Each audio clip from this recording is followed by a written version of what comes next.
मोदी वांगचुक यांच्या उपोषणाची दखल घेत नाहीत. धर्मेंद्र प्रधानांनी राजीनामा का दिला नाही, हा मूळ मुद्दा. हर्षवर्धन सपकाळ. महाराष्ट्र काँग्रेसचे प्रदेश अध्यक्ष हर्षवर्धन सपकाळ यांनी मुंबईत पत्रकार परिषद घेतली आणि यावेळी सपकाळ यांनी विविध मुद्द्यांवर भाष्य केलं. नीटचा पेपर पहिल्यांदा फुटलेला नाही, यापूर्वी 70 पेपर फुटलेले आहेत. धर्मेंद्र प्रधान यांच्या राजीनाम्याच्या मागणीत जोरदार पद्धतीने केली आहे. सोनम वांगचुक ही पहिल्यांदा उपोषणाला बसलेले नाही, ते यापूर्वी लडाखच्या भूमिपुत्रांना न्याय मिळावा आणि त्यांचे अधिकार अबाधित ठेवावेत यासाठी ते उपोषणाला बसले होते. लडाखच्या स्थानिकांच्या अधिकारासाठी ते मागणी करत होते. सोनम वांगचुक उपोषणाला बसलेले आहेत. काँग्रेस नेते आज तिथे गेले असले तरी आमचे आणि त्यांचे मुद्दे एक आहेत. मूळ मुद्दा हा आहे, नरेंद्र मोदी का गेले नाहीत, मोदींनी का दखल घेतली नाही. मूळ मुद्दा, मंत्र्यांनी राजीनामा का दिला नाही हे आपण विचारायला तयार नाही, असंही हर्षवर्धन सपकाळ यांनी म्हटलेलं आहे. मूळ मुद्दा, धर्मेंद्र प्रधान यांनी राजीनामा दिला पाहिजे आणि या उपोषणाची दखल नरेंद्र मोदी का घेत नाहीत असं असल्याचं हर्षवर्धन सपकाळ यांनी म्हटलेलं आहे. रामाच्या मंदिरात चोरी झाली, हे मोठ्या प्रमाणावर झालेलं आहे. चोरी करणारे राष्ट्रीय स्वयंसेवक संघाचे स्वयंसेवक होते. चोरी करणारे भाजपशी घनिष्ठ संबंधित होते. चोरी करणाऱ्यांची नियुक्ती देशाचे पंतप्रधान नरेंद्र मोदी यांनी केली. मोदींनी भूमिपूजन केलं, त्याचं उद्घाटन केलं. नरेंद्र मोदी यांनीच राम मंदिराचा कारभार माहितीच्या अधिकाऱ्यापासून बाजूला ठेवला आहे. चोरी झालेली असताना चुप्पी का साधलेली आहे, असा सवाल हर्षवर्धन सपकाळ यांनी केला आहे.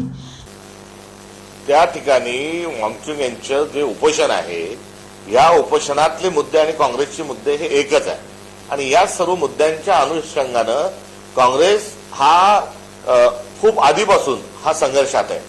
नीटचा पेपर यावेळेस पहिल्यांदा फुटला नाही. नीटचा पेपर हा 71 वेळेस यावेळेस फुटला. मागच्या 70 वेळेसपासून मोदी सरकारच्या आम्ही याच्या विरोधात आहोत आणि यावेळेस देखील आम्ही जे मंत्री आहेत धर्मेंद्र प्रधान यांचा राजीनाम्याची मागणी जोरकस पद्धतीनेही केलेली आहे. आणि अशा काळामध्ये जे श्री वांगचुक जे आहेत हे काही पहिल्यांदा उपोषणाला बसले नाहीत. याआधी ते लडाखच्या स्थानिक भूमिपुत्रांना न्याय मिळावा आणि त्यांचे अधिकार जे स्थानिक पातळीवरचे अबाधित ठेवावे या अनुषंगाने देखील ते उपोषणाला बसले होते. 370 करण्याच्या एकंदरीत नादामध्ये भारतीय जनता पक्षाने लडाखच्या भूमिपुत्रांचा नाकारलेला अधिकार जो होता तो त्यांना पुन्हा मिळवून देण्याच्या अनुषंगानं काँग्रेस देखील त्या मुद्द्याचं समर्थन पहिल्यापासून करत आलेली आहे. आणि आता उपोषणाला बसल्यावर आज जरी आमचे त्या ठिकाणी कोणी प्रतिनिधी गेले असतील तर त्यांच्या मुद्द्यांशी आम्ही सहमत आणि आमचे आणि त्यांचे मुद्दे एकच होते.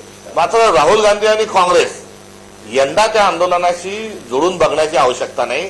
मूळ मुद्दा आहे की मोदी का नाही गेले, मूळ मुद्दा आहे की मंत्र्यांनी राजीनामा का नाही दिला.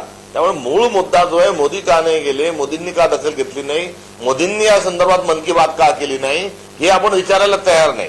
काँग्रेस गेली का नाही गेली का, राहुल गांधी काय म्हणतात, म्हणजे एकंदरीत मुद्दा सोडून दुसरीकडे भरकटण्याचं जे कौशल्य भारतीय जनता पक्षांनी काही हस्तकांना सोबत घेऊन जे चालवलंय त्याची प्रचिती या निमित्तानं मात्र येते.